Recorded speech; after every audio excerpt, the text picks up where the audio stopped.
And the state of free speech and state of policing in the UK, this case of a woman who was arrested, had something like 10, 11 officers show up to her house because of a comment she made where she used a homophobic slur in a private text message. Tell us about that, because that story just seems to defy belief that could happen in the UK. And yet in the UK, nobody is surprised at all, because here we have somebody who has been contacted by more than a few police officers, who was convicted of a so-called hate crime after she used an insulting word to describe somebody who had been involved in a crime. But Rita, this isn't a sole exception. We've had police visiting parents who have complained about their school in a WhatsApp group. We've had armed police picking up the comedian Graham Linehan, who helped to write the popular comedy Father Ted. Well, he was arrested at an airport for making comments about transgender ideology on social media. What we have in this country is an onslaught against free speech, against free expression, that is using hate laws, that is using a new definition of Islamophobia, which is coming down the track. They want to try and control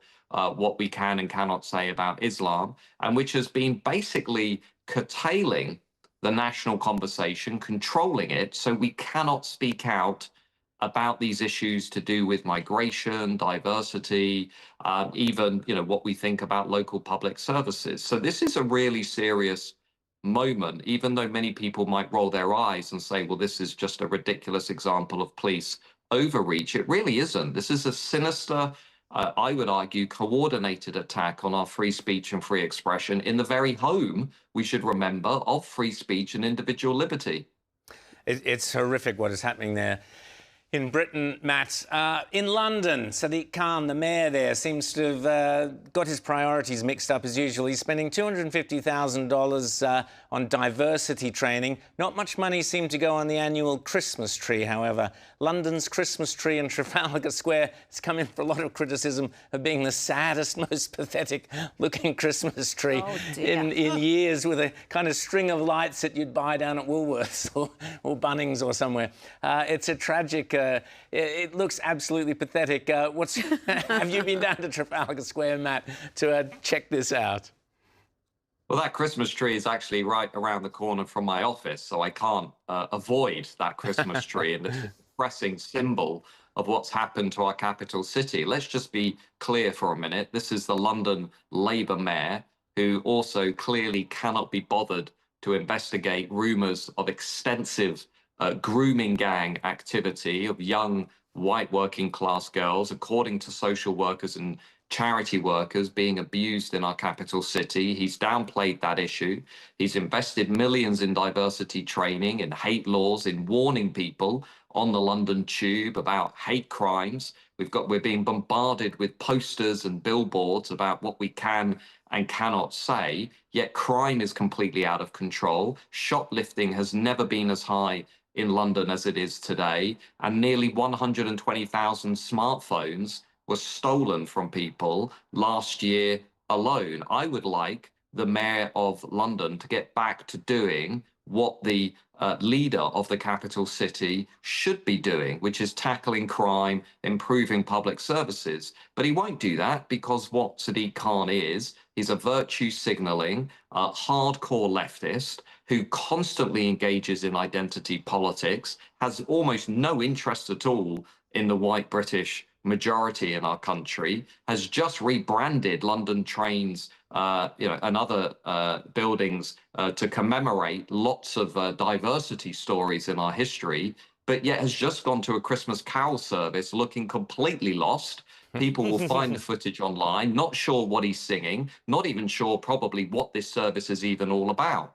And I just think this, again, is a symbol of broken Britain. This is why reform is #1 in the polls. This is why we're seeing unprecedented political changes in our country, because the Brits have had enough of it. James. Well, Matt, we talk about, here and on this show all the time, these various outrages, this free speech violation, this and that and the other thing. But at the same time, this Labour government is also presiding over a real assault on 800 years of democratic tradition. And I'm talking about the end to many jury trials, people losing the right to jury trials. We're talking about the end of the hereditary House of Lords. We're talking about even local government elections, I've told, have been cancelled in some places.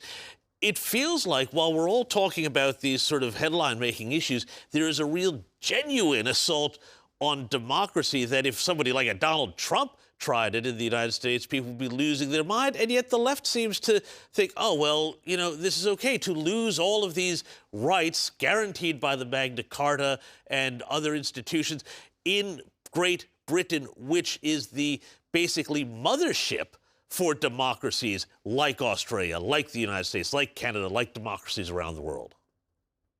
Well, I agree with everything you've just said. I would just add to it. We've just had £70 billion worth of tax increases in this country that were not in a single party manifesto. We are now being told we will have to take digital identification, digital ID. That was not in anybody's manifesto. We've just been told this week facial recognition surveillance is going to be rolled out in pretty much every town centre. That was not discussed previously. Jury trials are apparently now being cut back. Free speech is being undermined. Our borders are wide open and nobody wants to fix them. And our history is constantly being undermined and repudiated. We're only really told that we need to feel ashamed of British history. We never hear our leaders tell us something positive about who we are and where we came from. We never hear the other side of the story. And so you're right to say,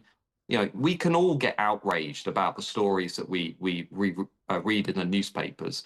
But again, I'm going to say again, something very sinister is unfolding in the United Kingdom. Everybody who lives here can see it, and everybody who knows this country, who's living in the Anglosphere, who's living in Western nations and is familiar with what the UK used to be, they can see it too. And I think this again is why we're seeing the Labour government on just 14% in the polls this week. They've never been as low in history. And Nigel Farage, #1, heading into government. Because if we don't get change in this country, I'll be very real with you, I'm not sure what country is going to be left at the end of this ongoing experiment. Matt Goodwin, extraordinary. I've always said Nigel Farage will be in Downing Street and roll on reform. Britain so desperately needs that change. Have a very Merry Christmas, Matt. I'm sure the Christmas tree in your house is probably more impressive than the one in Trafalgar Square. So I'm sure you'll have a great Christmas despite all that's going on in the UK. And we'll speak again in the new year. Thanks so much. That's Matt Goodwin.